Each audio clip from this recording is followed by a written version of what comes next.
PM Modi ने radio कार्यक्रम मन की बात से देश के जनता के साथ सीधा संवाद किया और मन की बात कार्यक्रम का 133वां एपिसोड था ये, जिसके जरिए पीएम मोदी ने देश को विज्ञान और शांति का अद्भुत संगम दिखाया। एक तरफ जहां उन्होंने भगवान बुद्ध के विचारों को विश्व शांति के लिए अनिवार्य बताया, तो वहीं दूसरी ओर तमिलनाडु के कलपक्कम में स्वदेशी फास्टर ब्रीडर रिएक्टर की सफलता को भारत के परमाणु इतिहास का स्वर्ण युग करार दिया।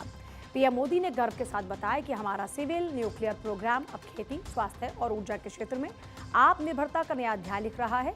इसके अलावा भारत ने विंड एनर्जी में 56 गीगावाट की क्षमता हासिल कर दुनिया को अपनी क्लीन एनर्जी की ताकत का एहसास कराया। बुद्ध के शांति मंत्र से लेकर न्यूक्लियर पावर तक की यह यात्रा सशक्त और आत्मनिर्भर भारत के संकल्प को सिद्ध करती है।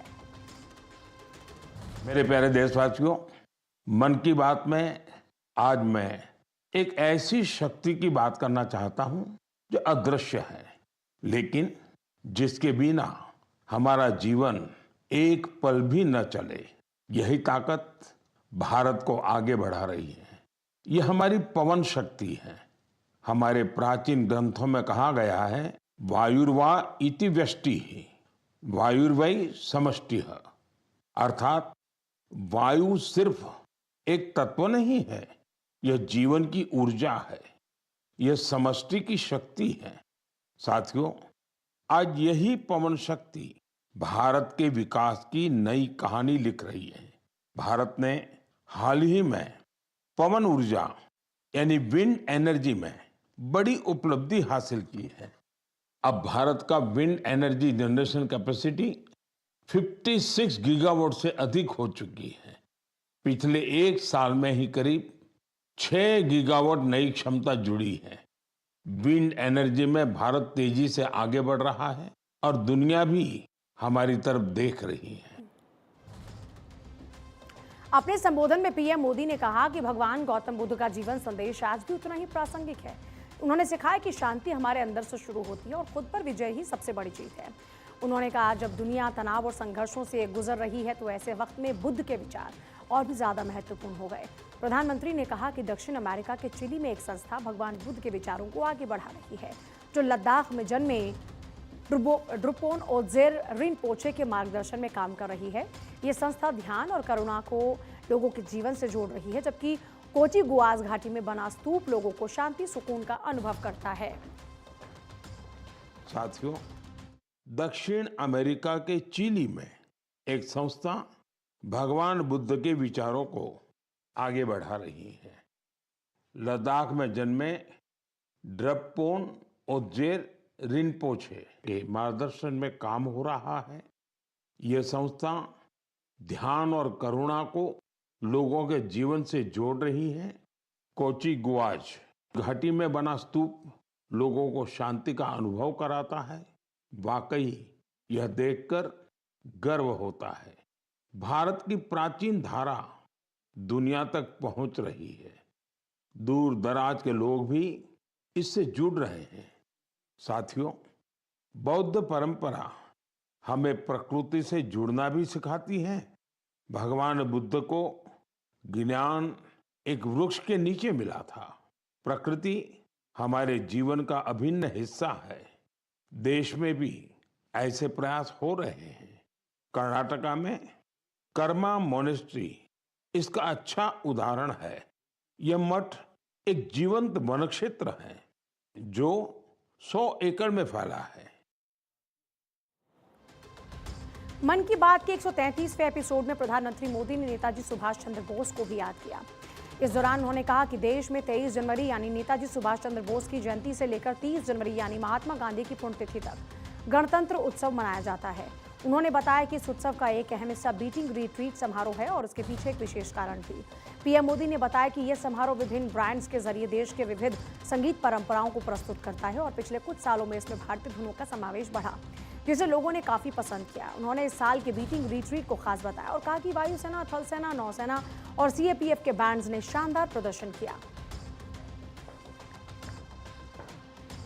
भी जानते हैं, हमारे देश में अब 23 जनवरी यानी नेताजी सुभाष की जयंती से लेकर 30 जनवरी यानी गांधी जी की पुण्यतिथि तक गणतंत्र का महोत्सव मनाया जाता है। इसी महोत्सव का अहम हिस्सा होता है बीटिंग रिट्रीट। आज मैं आपसे बीटिंग रिट्रीट की चर्चा कर रहा हूं क्योंकि इसके पीछे खास वजह है।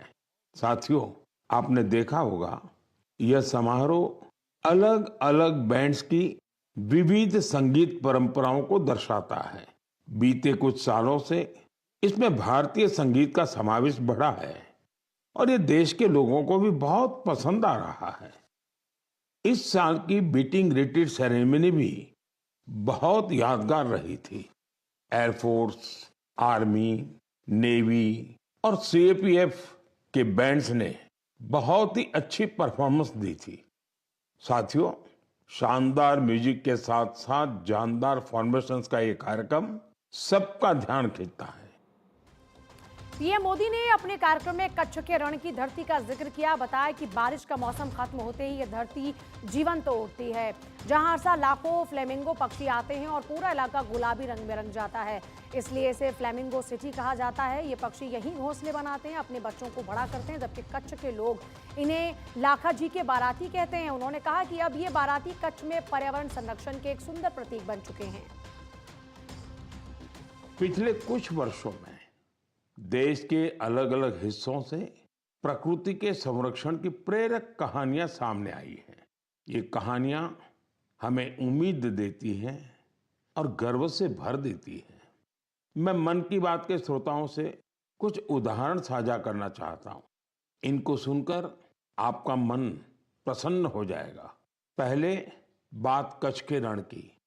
बरसात खत्म होते ही यहाँ की धरती जीवंत हो जाती है।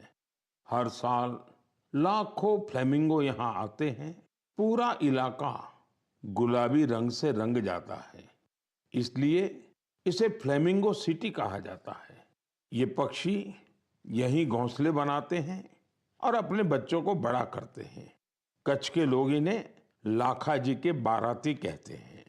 अब लाखा जी के बाराती कच्छ में पर्यावरण संरक्षण के बड़े सुंदर प्रतीक बन गए हैं। पीएम मोदी ने इस दौरान नेशनल आर्काइव ऑफ इंडिया के एक विशेष पोर्टल का जिक्र किया और बताया कि इस पोर्टल ने एक अनोखा डेटाबेस साझा किया, जिसमें 20 करोड़ से ज्यादा अमूल्य दस्तावेजों को डिजिटलाइज कर सार्वजनिक किया गया है। उन्होंने बताया कि इनमें कई बेहद दिलचस्प धरोहर शामिल हैं, जैसे 7वीं शताब्दी की भोजपत्र पर लिखी गिलगित पांडुलिपियां, 8वीं शताब्दी का रोचक ग्रंथ श्री भुवालय, जो देश की समृद्ध ऐतिहासिक विरासत को दर्शाते हैं। कुछ दिन पहले ही नेशनल आर्काइव्स ऑफ इंडिया ने एक विशेष पोर्टल पर एक अनोखा डेटाबेस शेयर किया है। इस संस्था ने 20 करोड़ से भी ज्यादा अमूल्य दस्तावेजों को डिजिटाइज कर सार्वजनिक किया है। इनमें से कुछ तो बहुत ही दिलचस्प हैं। 7वीं शताब्दी की गिलगित पांडुलिपियां भोजपत्र पर लिखी हुई हैं। यहाँ आपको 8वीं शताब्दी का एक रोचक ग्रंथ श्री भुवालय भी देखने को मिलेगा। अंकों पर आधारित यह ग्रंथ एक ग्रिड के रूप में है। रानी लक्ष्मीबाई से जुड़े कुछ अहम पत्र भी आप यहाँ देख सकते हैं। इनसे 1857 में उनके द्वारा लिए गए कुछ निर्णयों का पता चलता है, जो उनके पराक्रम को दर्शाते हैं। जो लोग नेताजी सुभाष के बड़े प्रशंसक हैं, उनके लिए यहाँ नेताजी के जीवन, आजाद हिंद फौज और उनकी स्पीच से जुड़े कई डॉक्यूमेंट्स हैं।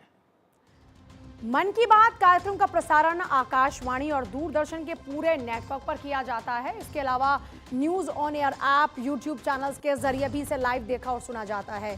हिंदी प्रसारण के तुरंत बाद इसे तमाम क्षेत्रीय भाषाओं में भी प्रसारित किया जाता है, इससे देश के हर कोने तक ये कार्यक्रम पहुंच सके। पिछले एपिसोड्स पर अगर नजर डालें तो प्रधानमंत्री मोदी ने लगातार बदलते वैश्विक और तकनीकी परिदृश्य पर अपनी बात रखी। 131वें एपिसोड में उन्होंने दिल्ली में आयोजित ग्लोबल एआई समिट का जिक्र किया। भारत की तकनीकी क्षमता, युवाओं में बढ़ती रुचि को सराहा भी था।